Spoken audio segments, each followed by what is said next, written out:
Please, before we get underway with the action, turn your players to 4K 60 to its max settings. V12 engines continue to be a gold standard of automotive engine design. But getting a dozen cylinders to function in total harmony, delivering smooth, instantaneous power, isn't easy. Only a handful of elite automakers craft them, so very few drivers are lucky enough to experience this power firsthand.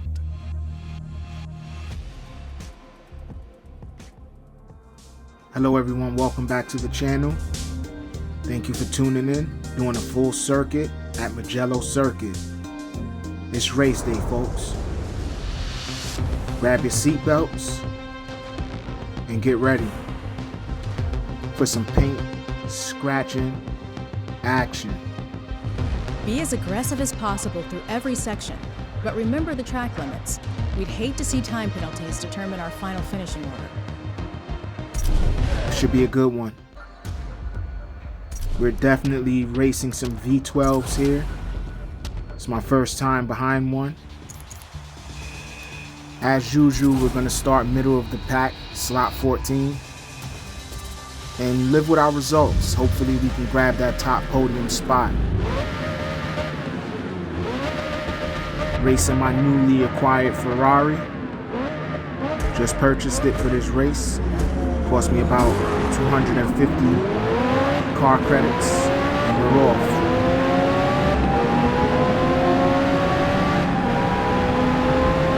Nice clean pass there.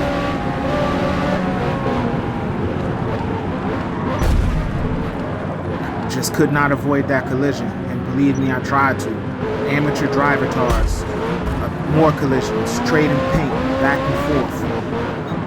Some real jam-packed action here. Trading paint, which is something that I really don't want to do. Trying my best to drive cleanly and safely here. And driver cars don't care. They don't. More slamming, on the brakes, brake checking me, trading paint. It's awesome. I know you probably, if you're viewing this, you're probably saying to yourself, amateur driving by me, when it's actually the opposite way around. It's amateur driving by the driver cars. For number one, slamming on the brakes during the turns. Like, for racing, yes, you want to brake during your turns, just before your turns, but you don't always necessarily have to brake going into your turns. You can just decelerate, taking your foot off the gas. Not saying you don't have to tap the brakes, because absolutely, obviously you do have to brake, but there is a certain way, especially like racing or just driving in general, you don't always necessarily have to slam on your brakes or tap your brakes entering a turn, because I do it all the time. Going into my turns, I daily brake, but I am running an assist for braking, which I am going to take it off. I will take it off for my next event. I will take off the brake and assist and see how well I do.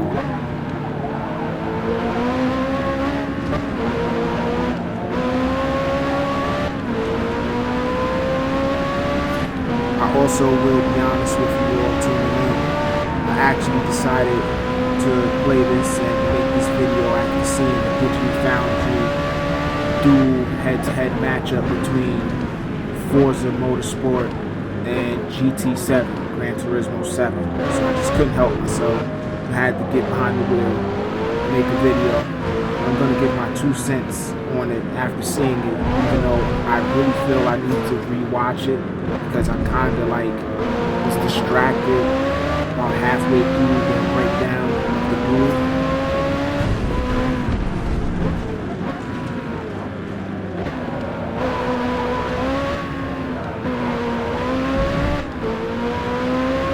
So I just want to say this, as we're finally in first place, and we're going to do our best to try to hold it here throughout the final, to the final flag, to the finish line basically. But I'm going to say this, Gran Turismo 7, I've seen a decent amount of gameplay and footage on it, and after watching Digital Foundry's breakdown, You know, I know it's a great game. The developers, I'm not sure who's the developers for that game.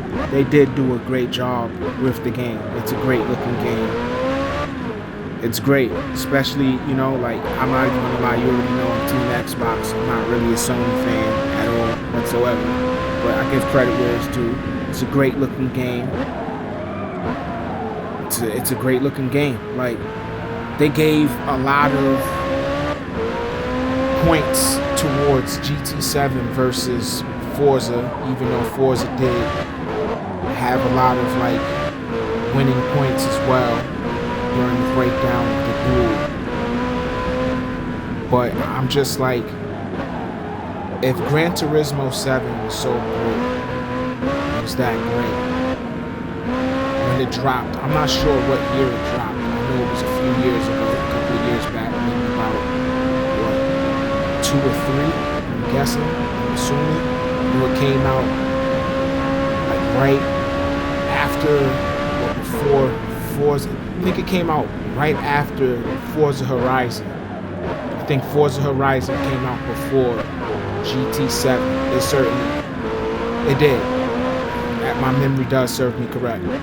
Gran Turismo 7 came out before Forza Horizon, which we all know Forza Horizon. It's a great open world arcade racing game. It's awesome. We already know that. It got a lot of praises from the whole gaming, racing, and critic community. I just want to say this though.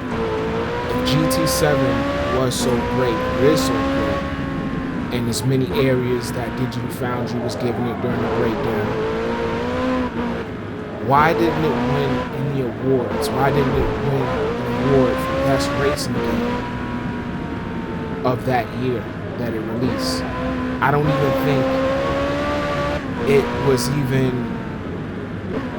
gotten more praises, or was like, even though there are different genres of racers, like Forza Horizon but it is open world arcade racing with realistic cars, looking realistic.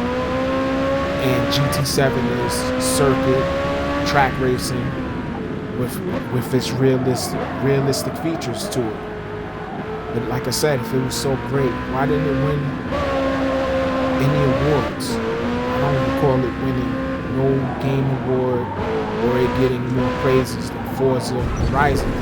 It's Forza Horizon, if I'm not mistaken, it damn sure was nominated. It was nominated for like one of the best racing games that year, if not received like best racing game that year, whatever year Forza Horizon actually released.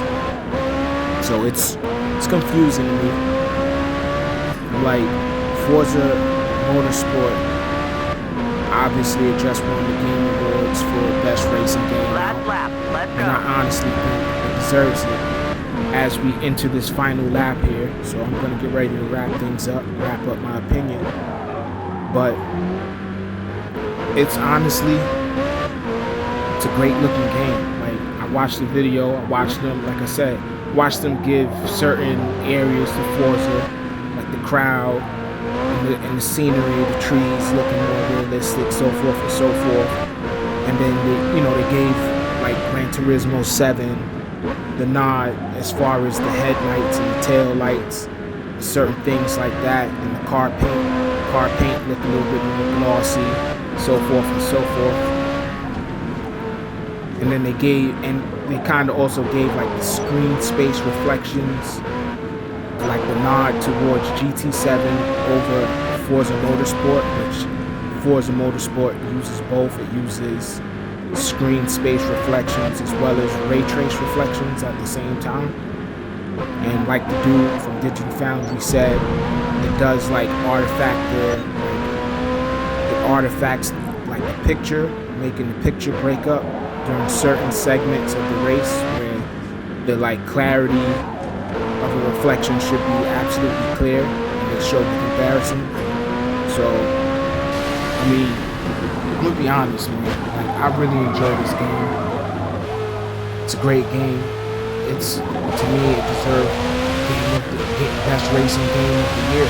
Like, there wasn't that many racing games that released this year, but it was a decent amount. And this, honestly, in my opinion, deserves it. It deserves to win. It's like, it's a fun game. Because it has flaws, is there things and areas that the game can actually like do better, or they can drop an update and make better? Absolutely. When it comes to gaming, especially with the newer games, there's always room for improvement. As I let you listen to the RPMs and the engine, and you can actually see the clouds on the reflection of my friggin' Ferrari. And I did that on purpose. It wasn't just to show you the reflection. I actually went to the engine view to let you actually hear the engine, which I completely rambled over it. But you've seen the cloud reflections. Like, you can literally see the ripples of the cloud on the hood of the car as we actually take first place here and finish strong, as I promised, going for that #1 podium spot.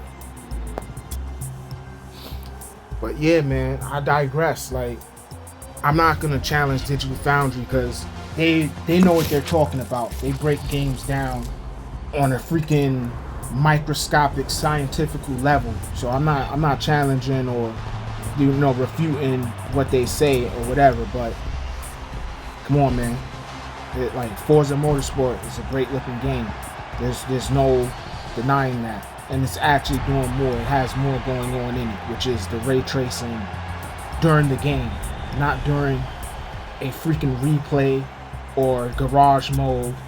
It's ray tracing, real-time ray tracing during the game. So that's how I chalk it up. It's like the game has more going on in it technically. But I think I've made my point. Standing with Forza Motorsport, I stand on that. To me, it's the better game.